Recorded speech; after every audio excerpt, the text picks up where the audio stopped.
In a small Wisconsin town, something was about to happen that would send shockwaves around the world.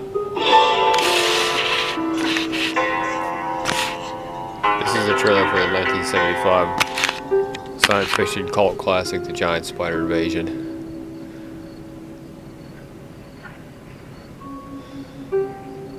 This film was made for $300,000 in 1975, shot in June and July. It grossed $24 million at the box office.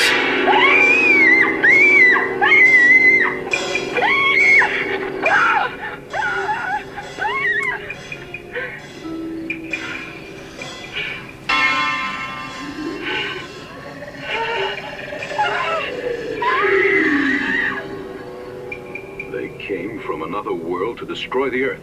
It was the Giant Spider Invasion. It's reminiscent of the 1950 science fiction thriller Giant Bug and Spider movies like Tarantula from 1955. This movie was from 1975. Tarantulas came out in 1955. This film is very similar in aspects, like this giant spider destroys a house in the countryside. This film didn't have a working script. Robert Easton came on board later. The original writer was Huff, and he had less conservative ideas about the movie, and they never agreed on the script, and the script was the working script was never produced for the film. So Bill Rebane shot it off the cuff. A lot of the actors, some of them like Bill Williams, Barbara Hill's husband, had drinking issues during the movie. He played Dutch, the bartender in the film. And Steve Brady, the main actor that was Dr. J.R. Vance from NASA, was drinking a lot and had problems with the scenes, couldn't remember his lines, and Barbara Hill was pretty frustrated, and so was Alan Hill Jr. He played the Sheriff Jones in this movie. Barbara Hill plays Jenny Langer. She's a scientist. I think she's an astronomer. Yes, that's what she is. And the film is effective compared to the 50s science fiction thriller film the Giant Ant film.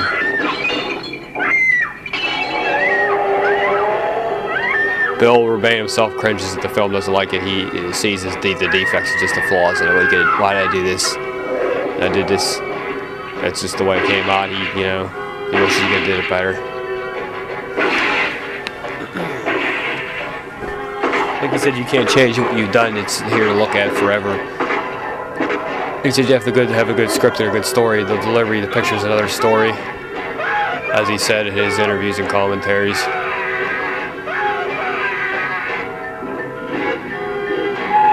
The film's one of my favorite films of all time. I've been into science fiction, thriller, and monster movies.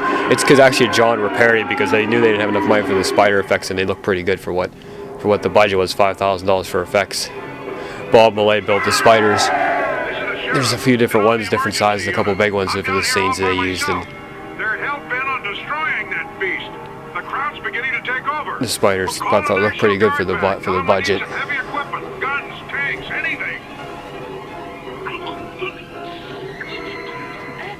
They came by the hundreds, by the thousands, killing and crippling, creeping, crawling creatures determined to destroy the Earth.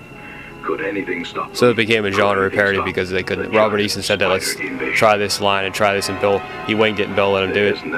And Paul Blinson, the actor that plays Cousin Billy, performed flawlessly. He just gave a script he could just memorize, and you need to go over it as many times. You could just look at it and remember everything word for word. That was the trailer. This is the black and white TV trailer, TV spot, something like that. Shockwaves around the world. Some people say the film is cheesy. I mean, the budget's. I mean, what are you gonna do with $5,000? He said his friend Bob Millay was a self-made special effects genius, and he did all the gore effects and all the blood, and then they had kids in there moving the legs for the spider. They actually built it into a Volkswagen Beetle for some of the shots because that's all they could afford, and he had welded it together in chicken wire conduit, and he said local ladies fur it, and he put these. Bob put these stupid big white spheres on there for like bug eyes, but they didn't have any bubble pack. It looked like the Glenn had pupils, and Bill hated those eyes. And at the end, he busts open the eyes inside with the fire extinguisher foam when the spider is destroyed, and pours out this. He used food coloring for his fire extinguisher foam. He said he busted the eyes open, square death stuff on it. He said that's the best effect of the picture. He was laughing on one of the commentaries on the 2 different releases I have of the film on the DVDs.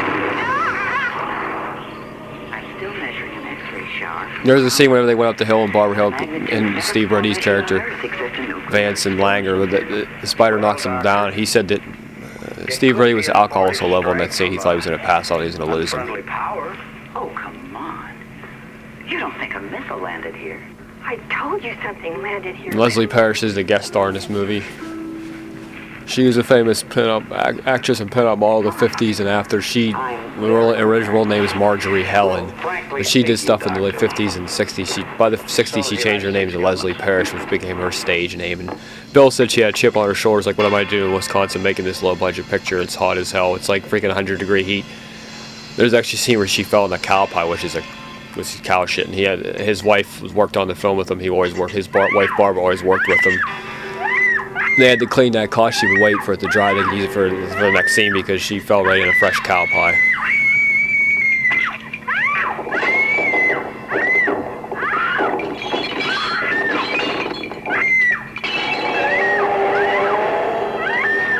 The tarantulas using it. That's what the original story was. There was really never even a screenplay. It was supposed to be real tarantulas, what they could do, the havoc they could cause. Regular tarantulas, that big tarantula, the big spider, was never supposed to be in the story, and that screwed the whole thing up, like Bill said. It messed up the budget, and they wouldn't give them the money, the executives, and that's where the special effects budget should have been increased. It affected, and it wasn't. That was the problem with the film, and it's still become a cult classic, and people still watch it today, and I still think it stands the test of time for what the effects are, what they had to deal with the money situation.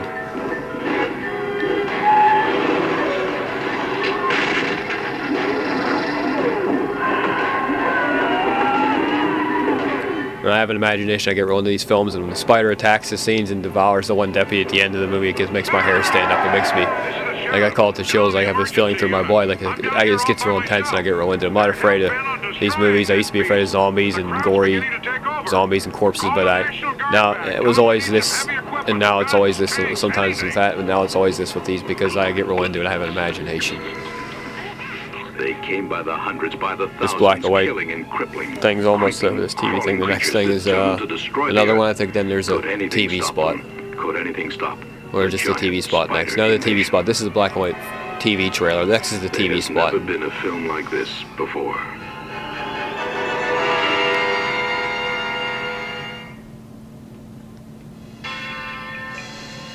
I mean, I'm a big fan of Bill Rebane, his films. He started in the 60s with he came from, I don't know if he came, Regalata Vita. February 8th, 1937 he was born. I'm not sure if he lives in Germany, but he was there, and he had a film mentor, Adam Rabaltis, that taught him stuff as a film trainee in Hamburg, Germany, industrial films, and gave him the rights to the circular motion picture process, the sanitarium 360-degree fresh wraparound motion picture process.